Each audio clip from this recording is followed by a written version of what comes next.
CJ റോയുടെ കേസിൽ ഒരു കൃഷ്ണൻ നമ്പൂതിരിയുടെയും ലതയുടെയും പേര് കേൾക്കുന്നുണ്ടല്ലോ. ശരിക്കും ഇവരെവിടെയാണ്? ഇവർ കാണാനില്ല എന്നൊക്കെ പറഞ്ഞു കേൾക്കുന്നുണ്ട്. ഈ ലത ജയിലിലാണെന്നൊക്കെ പറയുന്നു. ശരിയാണോ? ജയ ലത ജയിലിലാണ്, കൃഷ്ണൻ നമ്പൂതിരി എവിടെയാണെന്ന് അറിയില്ല എന്നൊക്കെ നമ്മുടെ മാധ്യമങ്ങൾ, ഓൺലൈൻ മാധ്യമങ്ങൾ പ്രത്യേകിച്ചും പറഞ്ഞുകൊണ്ടിരുന്നു.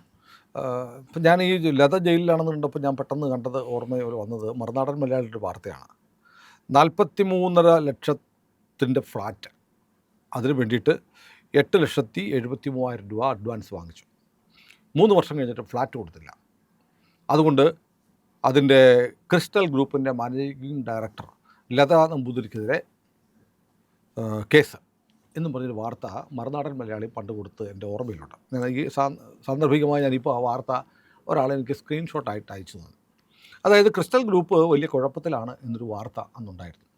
അതിനുശേഷം ഈ ലതയുടെക്കെതിരെ കേസുണ്ടായിട്ടുണ്ട്.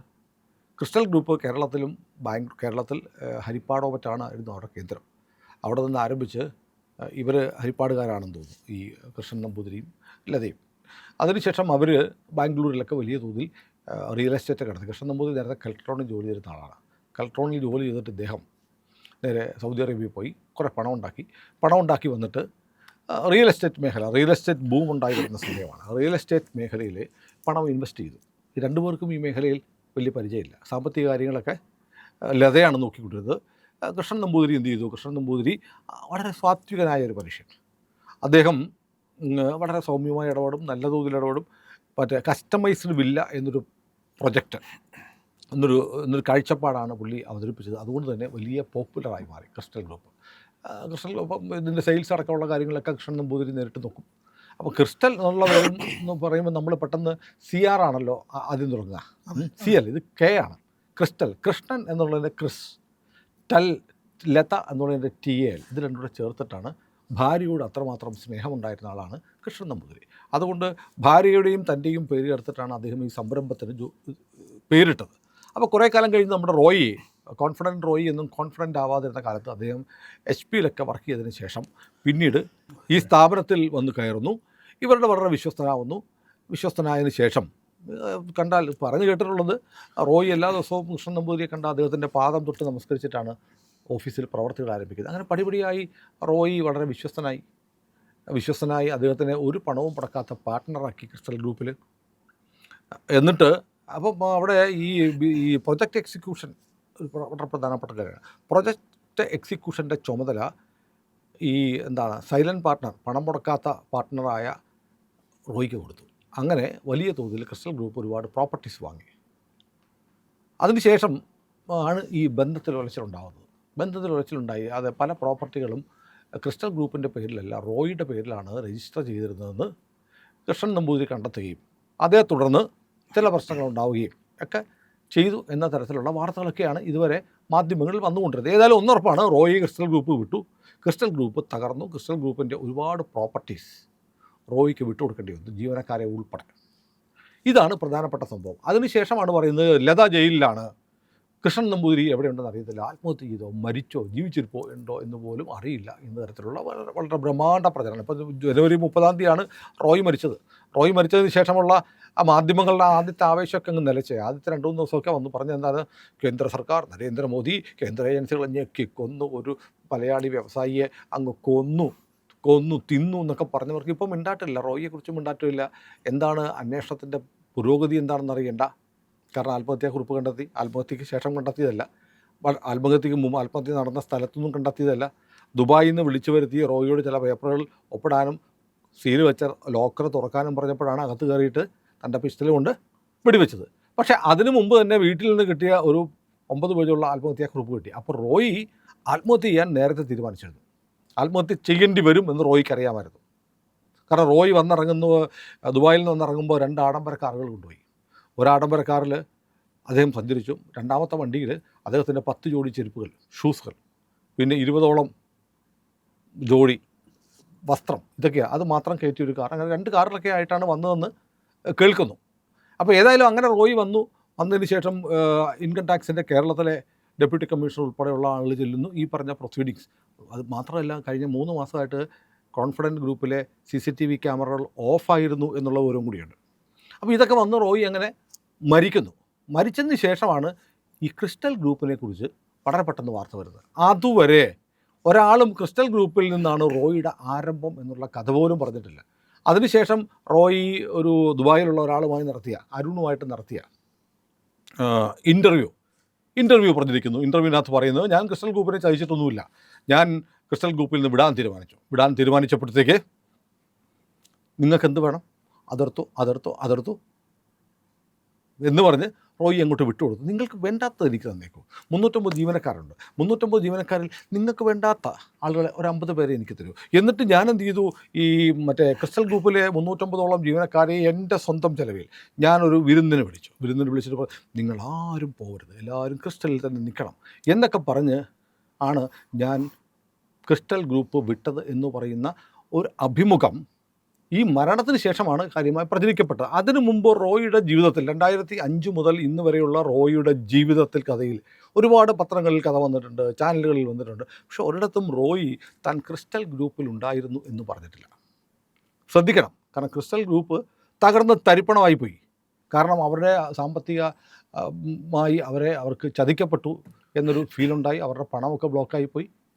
അതിനുശേഷം ഇവരങ്ങ് വാനിഷായിപ്പോയി എന്നുള്ളത് ശരിയാണ്. പിന്നീട് പക്ഷേ അവർ ജയിലിലൊന്നും അല്ല കേട്ടോ, നമ്മൾ അന്വേഷിച്ചു, ലത ജയിലിലില്ല. കൃഷ്ണൻ നമ്പൂതിരിയെ കാണാതായിട്ടില്ല. ലതയും കൃഷ്ണൻ നമ്പൂതിരിയും കൂടെ ബാംഗ്ലൂർ താമസിക്കുന്നുണ്ട്. ബാംഗ്ലൂരിൽ അവർ അത്യാവശ്യം വലിയ കുഴപ്പമില്ലാതെ, എന്നാൽ വലിയൊരു ഗ്രൂപ്പായിരുന്നു. ഒരുപാട് സാമ്പത്തിക പ്രശ്നങ്ങളൊക്കെ ഉണ്ട്. അവരെന്തുകൊണ്ടാണ് പരസ്യമായി രംഗത്ത് വരാത്തത് എന്ന് വെച്ചാൽ, അവർക്കിപ്പോൾ രംഗത്ത് വന്നു കഴിഞ്ഞാൽ ഇവരെ സംബന്ധിച്ച് ഇവരുമായി ബന്ധപ്പെട്ട കുറച്ച് കേസുകളുണ്ട്. ചില പ്രൊജക്റ്റുകളൊക്കെ മുടങ്ങിപ്പോയി, കാരണം ചതി പറ്റിപ്പോയില്ലേ.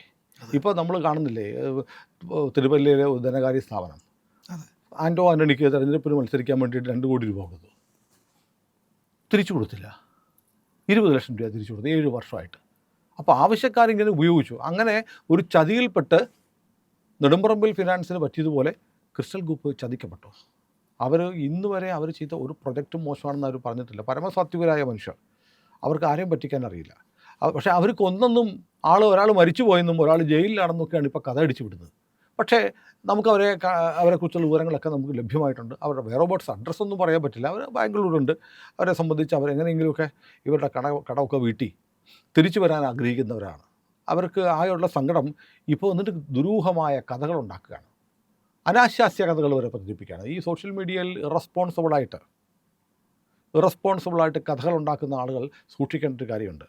നമ്മൾ വെറുതെ നമുക്ക് ആരെങ്കിലും കേട്ട് പറയില്ല. നമ്മളെ സംബന്ധിച്ച് നമ്മൾ പറഞ്ഞപ്പോഴും ക്രിസ്റ്റൽ ഗ്രൂപ്പിനെ കുറിച്ച് പറഞ്ഞപ്പോൾ ഇങ്ങനെ അവിടെ ഒരു ഗസ്റ്റ് ഹൗസിൽ റെയ്ഡ് ഉണ്ടായി എന്നൊക്കെ പറയുന്നു. ഉടനെ ആ ഗസ്റ്റ് ഹൗസിലെ റെയ്ഡ് ഇതിൻ്റെ മാനേജ്മെൻറ്റിലെ ചില ആളുകളെ റെയ്ഡിൽ പിടിച്ചു എന്ന തരത്തിലൊക്കെ കഥയുണ്ടാക്കുകയാണ്. അങ്ങനെയൊന്നും അല്ല സംഭവിച്ചത്. അതായത് കൃഷ്ണൻ നമ്പൂതിരിയോ ഭാര്യയോ ലതയോ അവരുമായി ബന്ധപ്പെട്ട ആരെയും അല്ല ആ റെയ്ഡിൽ പിടികൂടിയത് മറ്റു ചില സംഭവങ്ങളാണ്. ആ റെയ്ഡിൽ വെച്ച് ഈ പറഞ്ഞ പോലെ അനാശാസ്യമായ കാര്യം ഒന്നും അല്ല അവിടെ സംഭവിച്ചത്. അതുമായി ബന്ധപ്പെട്ട് പ്രശ്നങ്ങളുണ്ടാവുകയും ഒരുപക്ഷെ റോയി ക്രിസ്റ്റൽ ഗ്രൂപ്പിൽ നിന്ന് പോകാനുള്ള ഏറ്റവും പ്രധാനപ്പെട്ട കാരണം ആ റെയ്ഡിനെ തുടർന്നാണെന്ന് പറയുന്നതിൽ ഭാഗികമായ സത്യം ഉണ്ടാവും. പക്ഷേ അതൊരു അഭിഹിത ബന്ധമോ അനാശാസ്യ ബന്ധത്തിനോ ഉള്ള റെയ്ഡൊന്നും അല്ല നടന്നത്. പക്ഷേ ഇതിനൊക്കെ മറുപടി പറയാൻ ഇപ്പോൾ പറ്റാത്ത സാഹചര്യത്തിലാണ് കൃഷ്ണൻ നമ്പൂതിരിയും ലതയും കഴിയുന്നത്. അവരെ സംബന്ധിച്ച് അവർക്ക് ഒരു വലിയ ഗുഡ്വില്ല്, വലിയ ഗുണനിലവാരമുള്ള കസ്റ്റമേഴ്സിനോട് അങ്ങേയറ്റം നീതി പുലർത്തിയ ഒരു സ്ഥാപനമായിരുന്നു. അവരെ എന്തിനാണ് ഈ സോഷ്യൽ മീഡിയ കൊല്ലുകയും ജയിലിലടയ്ക്കുകയും ചെയ്തതെന്ന് അറിയില്ല. അതൊരു വല്ലാത്ത കഷ്ടമാണ്. കാരണം ദുരൂഹമാണ്. സോഷ്യൽ മീഡിയയിലെ ആൾക്കാർ എന്തൊക്കെയോ ലക്ഷ്യം വെച്ചായിരിക്കണം. അല്ല, ഇപ്പോൾ വേറെ റോയിയുടെ മരണത്തിന് ശേഷം വലിയ പൊടുപ്പും തൊങ്ങലും വെച്ച് വാർത്ത കൊടുത്ത ചില ഓൺലൈൻ മാധ്യമങ്ങളൊക്കെ നിലപാട് മാറ്റിയിട്ടുണ്ട്. റോയി അങ്ങനെയല്ല, റോയി ഇങ്ങനെയാണ്, ആ സ്ഥാപനത്തിന് കുഴപ്പമൊന്നുമില്ല, അത് നന്നായിട്ട് പൊക്കോളും, ആളുകളുടെ കാശൊന്നും പോകത്തില്ല. ഇവർ തന്നെയാണ് പറഞ്ഞത് വലിയ രാഷ്ട്രീയക്കാരുടെയും കേരളത്തിൽ ഉൾപ്പെടെയുള്ള ചില വലിയ സിനിമാക്കാരുടെയും പണം ഇതിനകത്തുണ്ട്. അതുകൂടാതെ വിദേശത്ത് നിന്ന് വന്ന പണമുണ്ട്. പിന്നെ ദുബായിലെ നിയമങ്ങൾ മാറിയപ്പോൾ ദുബായിൽ ഇൻവെസ്റ്റ് ചെയ്യുന്നവരുടെ പണത്തിൻ്റെ സോഴ്സ് എന്താണെന്ന് ദുബായ് സർക്കാരിന് അറിയണം. അറിഞ്ഞു കൊടുക്കേണ്ട ബാധ്യത ഇന്ത്യൻ സർക്കാരിനാണ് എന്ന തരത്തിലൊരു കരാർ വന്നിട്ടുണ്ട്. അതിൻ്റെ ഭാഗമായി ഇന്ത്യ സർക്കാർ ദുബായ് ആവശ്യപ്പെട്ടതനുസരിച്ച് ഇന്ത്യൻ ഗവൺമെൻറ് നടത്തിയ അന്വേഷണത്തിൻ്റെ ഭാഗമായിട്ടാണ് ഈ റെയ്ഡ് എന്നതുൾപ്പെടെയുള്ള വാർത്തകളൊക്കെ പറഞ്ഞ ആളുകൾ ഒരു കുഴപ്പമില്ല, എല്ലാം ഭംഗിയാണ്, എല്ലാം ശരിയായിക്കുള്ളൂ, എല്ലാം ശരിയാവും എന്ന് പറയുന്നുണ്ട്. അപ്പോൾ നിലപാട് മാറ്റം സംശയകരമാണ്. അപ്പോൾ നമുക്കിതിനകത്ത് നമ്മൾ ആദ്യം മുതലേ നമ്മൾ സൂക്ഷിച്ചാണ് പറഞ്ഞത്. ഫസ്റ്റ് ഡേ തന്നെ ആ കഥകൾ വന്നപ്പോൾ നമ്മൾ പറഞ്ഞു റോയി കൊല്ലപ്പെട്ടു എന്നുള്ള വാർത്ത ആദ്യം ബ്രേക്ക് ചെയ്ത ഓൺലൈൻ ചാനലുകളൊന്നും നമ്മളത് ബ്രേക്ക് ചെയ്തു. അതിനുശേഷവും പറഞ്ഞു നമ്മൾ ഇത്തരം ഒരുപാട് കഥകളുണ്ട്, പക്ഷേ അത്തരം കഥകളൊന്നും പറയാൻ നമ്മൾ തയ്യാറല്ല. കാരണം അദ്ദേഹം മരിച്ചിട്ട് മണിക്കൂറുകൾ പോലും ആയിട്ടില്ല. ആ സമയത്ത് ഈ യക്ഷിക്കഥകൾ പോലെയുള്ള അവസർപ്പ കഥകളൊന്നും പറയുക ഇന്ത്യ ലൈവിൻ്റെ പാരമ്പര്യമല്ല. റോയിയുടെ സ്ഥാപനത്തിലേക്ക് ആളുകൾ പണം നിക്ഷേപിച്ചിട്ടുണ്ടെങ്കിൽ അവർക്ക് പണം തിരിച്ചു കിട്ടണം. പക്ഷേ ഇപ്പോൾ മനസ്സിലാകുന്നത് റോയിയുടെ പണത്തിനൊക്കെ വല്ലാത്ത പണം ബ്ലോക്കായിട്ടുണ്ട്. പല ആളുകളും പണം തിരിച്ചു ചോദിക്കുന്നു. കാരണം ഇൻകം ടാക്സിൻ്റെയും പിന്നെ ഇ ഡി ഒക്കെ പിന്നാലെ വന്നു കഴിഞ്ഞാൽ, അതോടൊപ്പം തന്നെ കേന്ദ്രത്തിൻ്റെ ആഭ്യന്തര മന്ത്രാലയം ഇടപെട്ട് മറ്റൊരു വിദേശ രാജ്യത്തിന് വേണ്ടി ഈ വിവരങ്ങളൊക്കെ അന്വേഷിക്കുന്നു എന്ന് വരുമ്പോൾ അതിനകത്ത് ഈ പണം നിക്ഷേപിച്ചിട്ടുള്ള ആളുകൾക്ക് സ്വാഭാവികമായും ഒരാശങ്കയുണ്ടാവും. അപ്പോൾ അതൊരു വളരെ പ്രധാനപ്പെട്ടതാണ്. അതുകൊണ്ട് നമുക്ക് കാത്തിരിക്കാം. റോയിയുടെ കേസന്വേഷണം, മരണത്തെക്കുറിച്ച് അന്വേഷിക്കുന്ന പ്രത്യേക അന്വേഷണ സംഘം ഇപ്പോൾ ഉടനെ തന്നെ കേരളത്തിൽ എത്തുന്നുണ്ട് എന്ന് കേൾക്കുന്നുണ്ട്. അപ്പോൾ ഏതായാലും അന്വേഷണം നടക്കട്ടെ. റോയിയുടെ ആത്മാവിന് ശാന്തി കിട്ടട്ടെ. റോയിയുടെ സ്ഥാപനത്തിൽ നിക്ഷേപിച്ചവരുടെ പണം പോകാതിരിക്കട്ടെ. അവർക്ക് ആ പണം കിട്ടട്ടെ. രാജ്യവിരുദ്ധ പ്രവർത്തനത്തിന് ഈ പണമൊന്നല്ല ആരുടെ പണവും ഉപയോഗിക്കപ്പെട്ടിട്ടുണ്ടെങ്കിൽ അതേക്കുറിച്ച് കേന്ദ്രം അന്വേഷിക്കട്ടെ. അതോടൊപ്പം തന്നെ പ്രിയപ്പെട്ട പ്രേക്ഷകരെ, നിങ്ങൾ തിരിച്ചറിയണം, വളരെ മാന്യമായി വ്യവസായം നടത്തിയിരുന്ന ഒരു ദമ്പതികൾ, അത് സാധുക്കളാണ്. സാധുക്കളെന്ന് പറഞ്ഞാൽ അവർക്കറിയില്ല, ആളെ പറ്റിക്കാനൊന്നും അറിയാൻ പറ്റാത്ത രണ്ട് നമ്പൂതിരിയും ഭാര്യയും അവർ വല്ലാത്ത ഒരു പ്രതിസന്ധിയിലാക്കി. ആക്കിയതിൻ്റെ ഉത്തരവാദിത്വം ആരാണെന്നുള്ളതൊക്കെ നിങ്ങൾ ആലോചിക്കുക. ആളുകൾക്കൊക്കെ അറിയാം. അവരിപ്പോൾ പക്ഷേ അവർ ജയിലിലാണ്, കാണാനില്ല എന്നൊക്കെ ഉള്ള പ്രചാരണം ശരിയല്ല. അവർ രണ്ടുപേരും ആരോഗ്യത്തോടെ ബാംഗ്ലൂരിലുണ്ട്. അവർ അതിശക്തമായി തിരിച്ചു വരും എന്നാണ് ഞാൻ കരുതുന്നത്. തിരിച്ചു വരാൻ അവരെ ഗുരുവായൂരപ്പൻ സഹായിക്കട്ടെ. കൃഷ്ണൻ നമ്പൂതിരിയല്ലേ, കൃഷ്ണൻ്റെ അനുഗ്രഹം അവർക്കുണ്ടാവട്ടെ എന്ന് ആഗ്രഹിക്കാം. അപ്പോൾ മറ്റ് ഓൺലൈൻ ചാനലുകളോട് പറയാനുള്ളത്, വെറുതെ ജീവിച്ചിരിക്കുന്ന ആളുകളെ ജയിലിൽ പിടിച്ചിടുകയും കൊല്ലുകയും ചെയ്യരുത്. അവരുടെ മനസ്സമാധാനമൊന്നുമില്ല. കാരണം നല്ല നിലയിൽ നല്ല സംരംഭം നടത്തി ചതിക്കപ്പെട്ട് എല്ലാം തകർന്നടിഞ്ഞ് കഴിയുന്ന കടക്കാരായി മാറുന്ന, വിശ്വാസ്യത നഷ്ടപ്പെട്ടു പോകുന്ന ആളുകൾക്ക് മാത്രമേ അതിൻ്റെ വിഷമം അറിയാവുള്ളൂ. അത് വല്ലാത്തൊരു ദുരന്തമാണ്. കാരണം അവർ ഒരാളെയും പറ്റിച്ചിട്ടില്ല, അവരെ പറ്റിക്കപ്പെട്ടു. അതിൻ്റെ ഭാഗമായി അവർക്ക് വാക്ക് പാലിക്കാൻ കഴിയുന്നില്ല. എന്നിപ്പോൾ രാവിലെ ഒരാൾ വിളിച്ചു, നെടുമ്പറമ്പിൽ ഫിനാൻസിൽ ആൻ്റണി 2 കോടി രൂപ ഇടപാട് പറഞ്ഞപ്പോൾ ഒരാൾ എന്നെ വിളിച്ചിട്ട് പറഞ്ഞു, അതും പ്രധാനപ്പെട്ടൊരു കാര്യമുണ്ട്, അവിടുത്തെ ജീവനക്കാരുടെ അവസ്ഥ ആലോചിക്കണം. ആളുകളിൽ നിന്ന് നിക്ഷേപമൊക്കെ വാങ്ങിച്ച് ഈ ഫിനാൻസിൽ ഇട്ട ആളുകൾ നാട് വിട്ടുപോയി. അടുത്തിടയ്ക്കാണ് ഒരു BM ബ്രാഞ്ച് മാനേജർ ഹൃദയാഘാതം വന്ന് മരിച്ചത്.